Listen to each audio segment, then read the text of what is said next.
사랑하는 믿음의 가족 여러분, 안녕하십니까? 요한계시록 13장 11절 말씀입니다. 내가 보매 또 다른 짐승이 땅에서 올라오니 어린 양같이 두 뿔이 있고 용처럼 말을 하더라. 요한계시록 13장 11절로 18절은 바다 짐승에 죽게 되었던 상처가 나음으로 온 세계가 경탄하는 마지막 때를 묘사하고 있습니다. 이제 그 이상의 초점은 그 바다 짐승에 죽게 된 상처를 낫게 하는 일에 주된 역할을 한 최후의 위기 때 활동하는 사탄의 두 번째 동맹자에게로 올라갑니다. 첫 짐승의 경우에서처럼 요한은 이 둘째 짐승에 대한 일반적인 기술을 먼저 11절에 기록하고 그 다음에 그것의 마지막 때의 활동들을 12절부터 18절의 기록으로 남기고 있습니다. 첫 번째의 바다에서 나온 짐승은 긴 역사를 가진 반면 두 번째의 땅에서 온 짐승은 새로 등장한 세력입니다. 땅 짐승이 활약하는 역사는 언급되지 않았습니다. 이 짐승은 바다 짐승이 죽게 된 상처를 받은 이후에 권좌에 올랐습니다. 바다 짐승이 죽게 된 상처를 입은 것이 프랑스 혁명 시기이므로 땅 짐승은 그 후에 세계 무대에 등장했습니다. 그러므로 땅의 짐승은 오직 마지막 때에만 세계적 강국으로 활동합니다.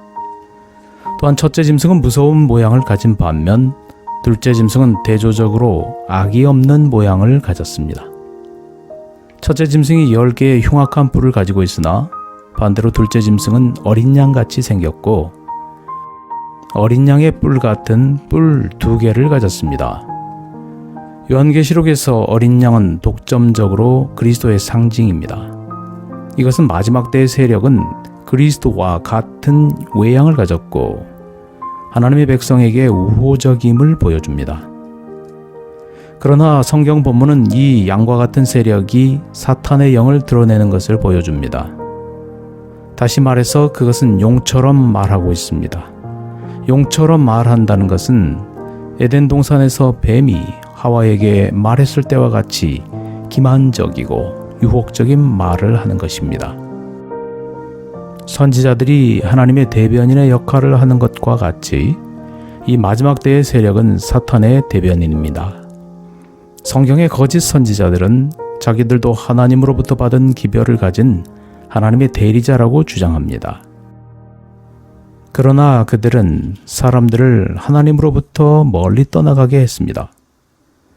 용처럼 말한다는 말은 요한계시록 13장 12절에서 17절에 자세히 설명되었습니다. 거기서 어린 양과 같은 짐승은 온 세계로 하여금 죽게 되었던 상처를 받았던 첫 번째 짐승을 경배하도록 유인하는 도구로 묘사되어 있습니다.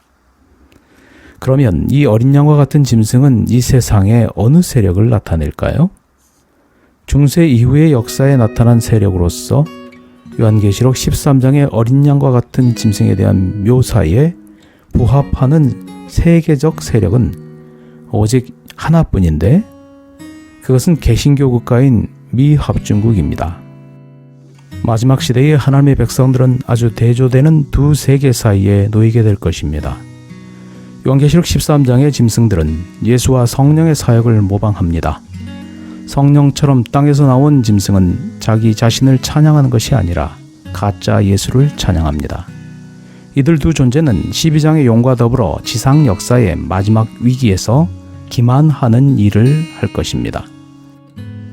땅에서 나온 짐승은 새끼 양같이 두 뿔을 가졌습니다.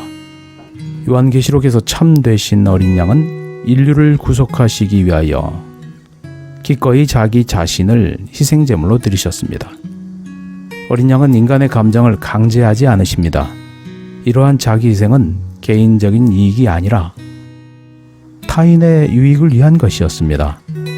대조적으로 요한계시록 13장의 짐승들은 지상의 백성들에게 자신들의 의지를 강요합니다. 경제적인 제재와 살해 협박을 통해 땅 짐승은 자기의 권위에 복종하고 바다 짐승을 경배하라고 인간을 강요합니다. 예수 그리스도의 이타적인 희생 정신과 대조되는 짐승들의 활동을 밝히 보기를 소망합니다. 감사합니다. 행복한 하루 되세요.